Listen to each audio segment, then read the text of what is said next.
Hello good morning friends. வாங்க இன்றைக்கி நம்ம எம்வி விலாக்ஸ் ஆஃப் மலர்விழி சேனலில் பார்க்க போகிறது இந்த வெயிலுக்கு ஏற்ற ஒரு இட்லி தோசை தாங்க. என்னென்னு பார்க்குறீங்களா? வெந்தய இட்லிங்க, வெந்தய தோசை. அதாவது அரிசியும் வெந்தயம் மட்டும் வச்சு ஆட்டுறதுங்க, உளுந்த பருப்பு இல்லாமல்.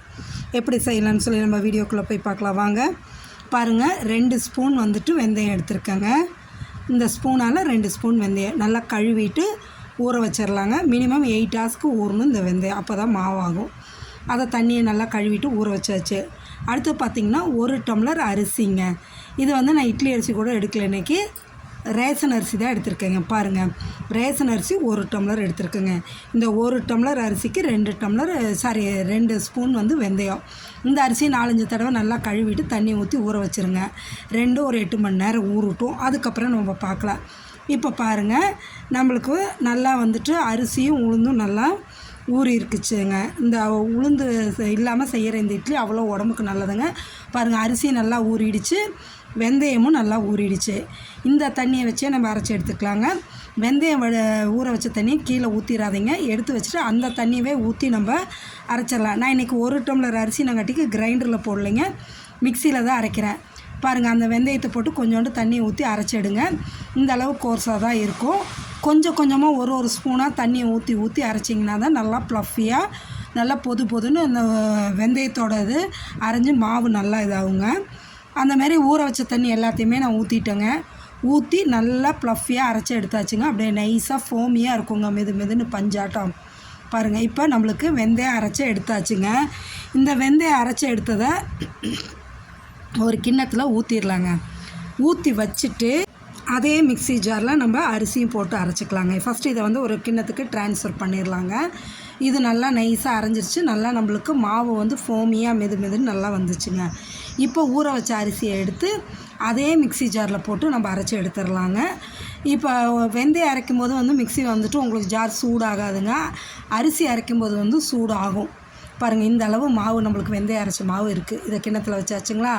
இப்போ இந்த அரிசி அந்த ஊற வச்ச தண்ணியை ஊற்றி அரைக்கலாங்க.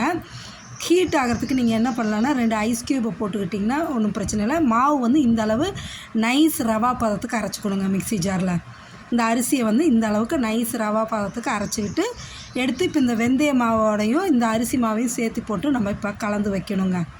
வெந்தயம் அரைச்சி வச்சுருக்கோம் இல்லைங்களா, அதோட இந்த அரிசி மாவையும் போட்டு இதுக்கு தேவையான அளவு உப்பு போட்டு கரைச்சி வச்சிடணுங்க. ஓவர் நைட்டு அப்படியே அது ஃபெர்மெண்ட் ஆகணுங்க. பாருங்கள், இந்த அளவு உப்பு இருந்தால் போதுங்க. போட்டு நல்லா கையாலேயே கலந்து விடுங்க. இது நல்லா கெட்டியாக இருக்குங்க. அதனால் இந்த மிக்ஸி ஜாரில் கொஞ்சம் தண்ணி ஊற்றி கழுவி எடுத்து இதில் ஊற்றிக்கலாங்க. ஊற்றி நல்லா கரைச்சி எடுத்து சுற்றி கிண்ணத்தெல்லாம் வழிச்சு விட்டு மூடி வச்சிடலாங்க. நைட்டு முழுவதும் அது ஃபர்மெண்ட் ஆச்சுன்னா தான் காலையில் நம்மளுக்கு இட்லியோ தோசையோ எது ஊற்றினாலும் நல்லா சாஃப்டாக மெதுன்னு நல்லா இருக்குங்க. பாருங்கள், இந்த அளவு கரைச்சி இந்த அளவு அந்த போரிங் கன்சிஸ்டன்சி இந்த அளவு இருக்கணுங்க. இதை இப்போ நம்ம தொடச்சி மூடி வச்சிடலாங்க. நைட்டெல்லாம் இருக்கட்டும், காலையில் நம்ம பார்க்கலாங்க. இப்போ காலையில் பார்த்திங்கன்னா மூடியை திறந்து பார்த்தேன்னு வைங்களேன், அவ்வளோ இதாக ஃபோமியாக மாவு பொங்கி வந்திருக்குங்க. அவ்வளோ நல்லா இருக்குது பாருங்களேன், எவ்வளோ இதாக இருக்குது பாருங்கள். இப்போ இதை கலந்துட்டு நம்ம இட்லி ஊற்றலாம், தோசை ஊற்றலாம், ரெண்டு என்ன வேணுமோ நம்ம செஞ்சுக்கலாங்க. இந்த அடிக்கிற வெயிலுக்கு இந்த வெந்தய இட்லி அவ்வளோ நல்லதுங்க. வெந்தயம் ஹை ஃபைபர் இருக்குது, உடம்புக்கு நல்லா குளிர்ச்சியை கொடுக்கக்கூடியதுங்க, உடம்பு சூட்டை தணிக்கக்கூடிய ஒன்று.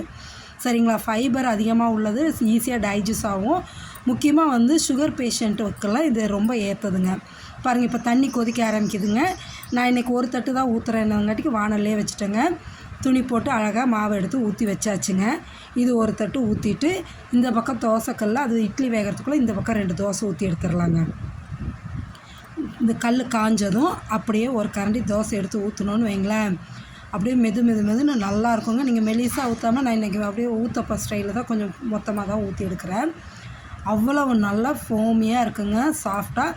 ஊற்றும் போதே உங்களுக்கு எவ்வளோ ஹோல்ஸ் விழுது பாருங்க, அந்த ஹோல்ஸ் எப்படி விழுகுது பாருங்கள். சுற்றி எண்ணெய் 1 ஸ்பூன் ஊற்றிட்டு நீங்கள் மூடி வச்சும் எடுக்கலாம், திருப்பி போட்டு எடுக்கலாம். அது நம்ம சாய்ஸுங்க. நான் திருப்பி போட்டு தான் எடுக்க போகிறேன். ஒரு தோசை திருப்பி போட்டு எடுத்துக்கலாம், ஒரு தோசை மூடி வச்சு எடுக்கலாங்க. சரிங்களா? அவ்வளவு உடம்புக்கும் ரொம்ப நல்லது. இந்த வெயிலுக்கு இந்த வெந்தய இட்லி, வெந்தய தோசை அவ்வளோ நல்லது. தோசையை பார்க்கும்போதே உங்களுக்கு தெரியும் அது எவ்வளோ சாஃப்டாக இருக்குன்னு. அப்படியே திருப்பி போட்டாச்சுங்க. இந்த வெந்தயம் போட்டு அரைச்சி செய்கிறங்காட்டிக்கு கசக்கும்னு நினைக்காதீங்க, கசப்பெல்லாம் இருக்காதுங்க. அவ்வளோ டேஸ்டியாக நல்லாயிருக்கும். இதுக்கு வந்து ஒரு பூண்டு சட்னி, வெங்காய சட்னி இந்தமாரி ஏதாவது வச்சுக்கலாங்க. ஆனால் நான் இன்றைக்கி வந்து பாருங்கள், இட்லியும் வெந்துருச்சுங்க. இட்லி நல்லா சாஃப்டாக வெந்துருச்சு. இப்போ லேசாக தண்ணியை தெளித்து விட்டு இட்லியும் நம்ம எடுத்துடலாங்க. எடுத்துகிட்டு இதுக்கு நான் இன்றைக்கி வந்து கார சட்னி, வெங்காய சட்னி தான் வச்சுட்டேங்க. அதோட வந்துட்டு கருவேப்பிலை பொடி எடுத்து வச்சுக்கிட்டேங்க. பாருங்கள், ஒரு இட்லி 2 இட்லியும் ஒரு தோசையும் நான் எடுத்துக்கிட்டேன் சாப்பிட. கருவேப்பிலை பொடியும் வெங்காய சட்னி. தோசை அவ்வளோ சாஃப்டாக இருக்குங்க. இட்லியும் ரொம்ப நல்லா சாஃப்டாகவே இருக்குது. எவ்வளோ அப்படியே இப்போ புட்டு எடுத்தோன்னு வைங்களேன், உள்ளே அவ்வளோ ஏர் பபுள்ஸோட ஹோலோட ஸ்பாஞ்சியாக இருக்குங்க. நீங்களும் செஞ்சு சாப்பிட்டு பார்த்துட்டு எப்படி இருக்குன்னு சொல்லுங்கள். மறக்காமல் நம்ம சேனலை சப்ஸ்கிரைப் பண்ணுங்கள், லைக் பண்ணுங்கள், ஷேர் பண்ணுங்கள் உங்கள் ஃப்ரெண்ட்ஸ் அண்ட் ரிலேட்டிவ்ஸ்க்கு. தேங்க்ஸ் ஃபார் வாட்சிங் ஃப்ரெண்ட்ஸ்.